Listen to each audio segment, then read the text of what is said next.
हिमाचल गांव की मुखिया कड़कनाथ अपने बेटे कालू कौवे से बहुत परेशान रहते थे। कालू अपने पिता के साथ किसी भी काम में हाथ नहीं बटाता था। बस सारा दिन इधर उधर दोस्तों के साथ घूमते रहना और खाली समय मिले तो सोते रहना। कड़कनाथ मुखिया को इसी बात की चिंता रहती थी कि कालू पर कभी गाँव को संभालने की जिम्मेदारी आई तो वो कैसे जिम्मेदारी को संभाल पाएगा। इसलिए एक दिन गुस्से में आकर कड़कनाथ कालू से बोला, कालू तू कब तक इस तरह निठल्ला घूमता रहेगा? तेरी उम्र के कौवे शहर जाकर बड़ी बड़ी नौकरियां कर रहे हैं या फिर अपने पिता के साथ गांव की पंचायत में बैठते हैं। पर तुझे मैं कह कर थक गया। तू भी कुछ काम कर लिया कर। पर तेरे कान में तो जू तक नहीं रहनी थी। मैंने फैसला किया है अब तुम गाँव में तभी आओगे जब कुछ काम धंधा सीख जाओगे। अरे कैसी बातें कर रहे हो? अकेला कौवा कहाँ कहाँ भटकेगा। माँ मुझे नहीं जाना कहीं भी। मैं पतंग उड़ाने बबलू के घर जा रहा हूँ। खबरदार, जो पतंग उड़ाने गए मैंने कह दिया सो कह दिया। अब तुम कल सुबह काम की तलाश में जाओगे और कोई काम सीख कर ही लौटोगे। कड़कनाथ ने जबरदस्ती कालू कौवे को काम ढूंढने भेज दिया ताकि वो एक जिम्मेदार कौवा बनकर आ सके।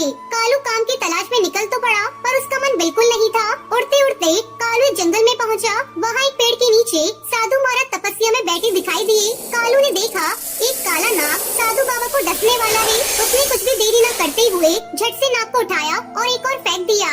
शोर से साधु बाबा की तपस्या टूट गई। उन्होंने नाग को झाड़ियों से भागते देखा। धन्यवाद बेटा, तुमने आज मेरी जान बचा ली। आओ मेरी कुटिया में चलो, वहाँ चलकर बात करते हैं।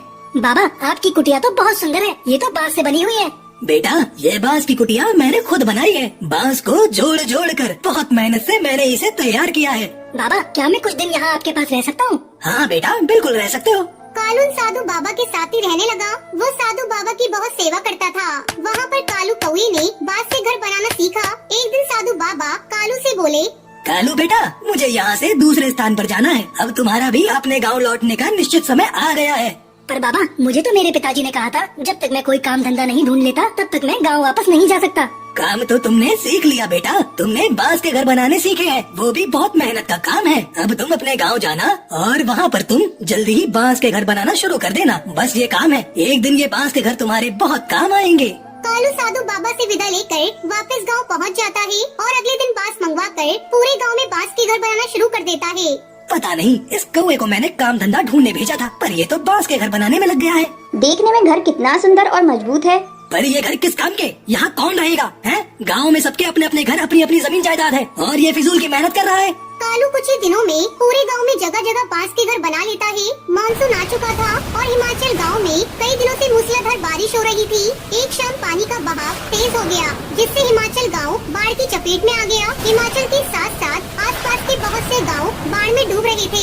हिमाचल गांव के पक्षी हाहाकार मचाने लगे। तभी उन्हें गांव में बने बांस के घर दिखाई दिए जो काफी ऊंचे बने हुए और उन बांस के घरों की छत तक बाढ़ का पानी नहीं पहुंच रहा था। पूरे गांव ने बाढ़ से बचने के लिए कालू के द्वारा बनाए गए बांस के घरों में शरण ली। कड़कनाथ भी अपने बेटे कालू और अपनी पत्नी सुंदरी के साथ उसी बांस के घर में शरण लेता है।